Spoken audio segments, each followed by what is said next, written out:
The Day the Crayons Came Home by Drew Daywalt and Oliver Jeffers, the creators of the number one best-selling The Day the Crayons Quit.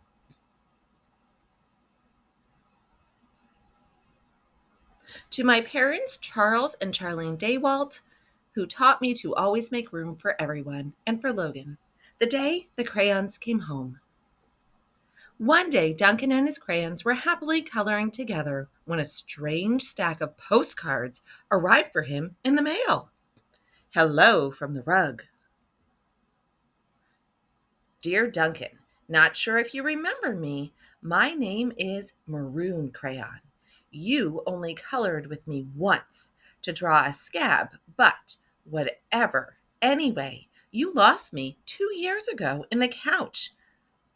Then your dad sat on me and broke me in half. I never would have survived had Paperclip not nursed me back to health.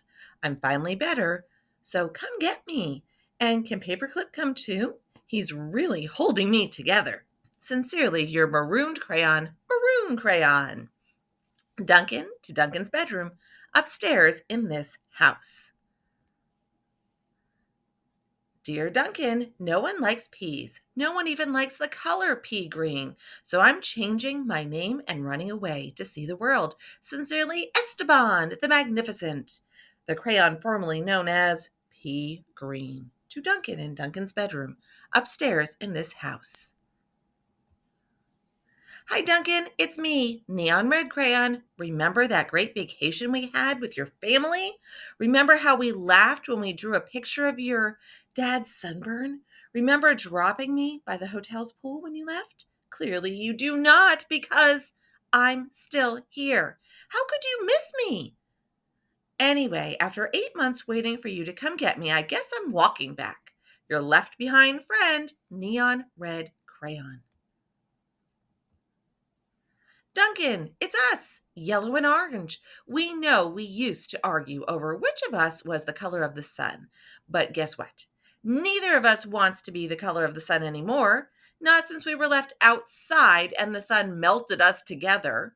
You know the real color of the sun? Hot. That's what. We're sorry for arguing. You can make green the sun for all we care. Just bring us home. Your not so sunny friends, yellow and orange. Hey Duncan, I'm sure you don't recognize me after the horrors I've been through. I think I was tan crayon or maybe burnt sienna. I don't know. I can't tell anymore. Have you ever been eaten by a dog and puked up on the living room rug? Because I have. I have been eaten by a dog and puked up on the rug, Duncan, and it's not pretty. Not pretty at all. I'm more carpet fuzz than crayon now. Can you please bring me back? Your undigestible friend, tan, or possibly burnt sienna crayon. Dearest Duncan, could you please open the front door? I still need to see the world. Sincerely, Esteban the Magnificent. Hey Duncan, remember last Halloween? We told your little brother there was a ghost under the basement stairs. Then we drew that scary stuff on the wall. Sure was funny when he ran screaming, right? But it wasn't so funny when you forgot to take me out of the basement. Please come get me. I'm kind of terribly horrified. You're scared, Frank glow-in-the-dark crayon. Dear Duncan, looks like I'm almost home. Been through China, Canada, and France, I think. Just crossing New Jersey by camel now. New Jersey has giant pyramids, right?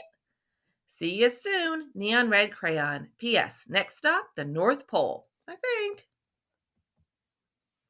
Duncan, does page 8 of Pirate Island ring a bell?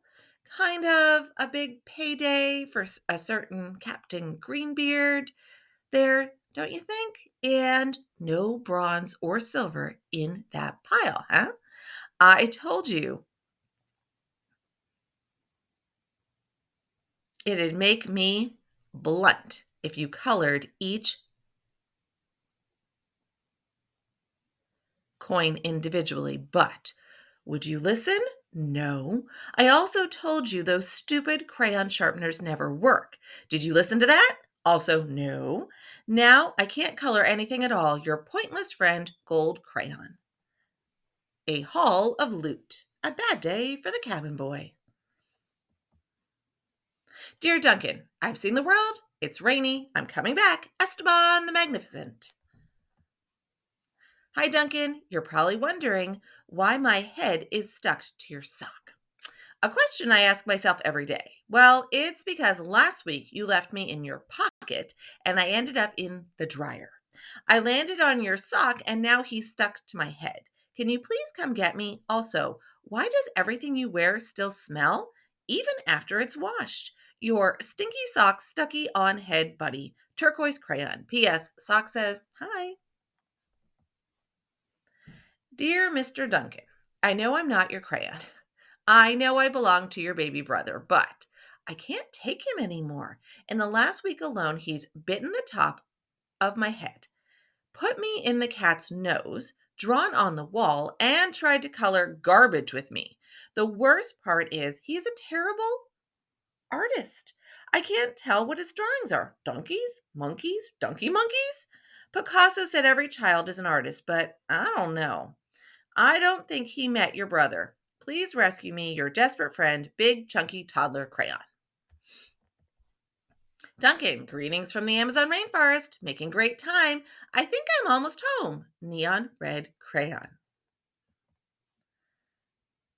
Hello, Duncan. It's me, Brown Crayon. You know exactly why I ran away, buddy.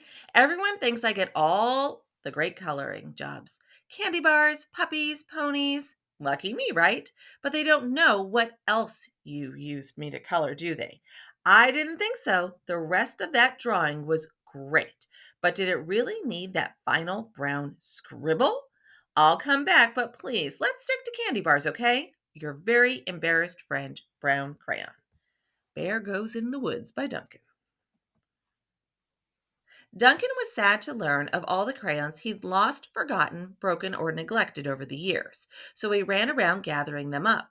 But Duncan's crayons were all so damaged and differently shaped than they used to be that they no longer fit in the crayon box. So Duncan had an idea. He built a place where each crayon would always feel at home.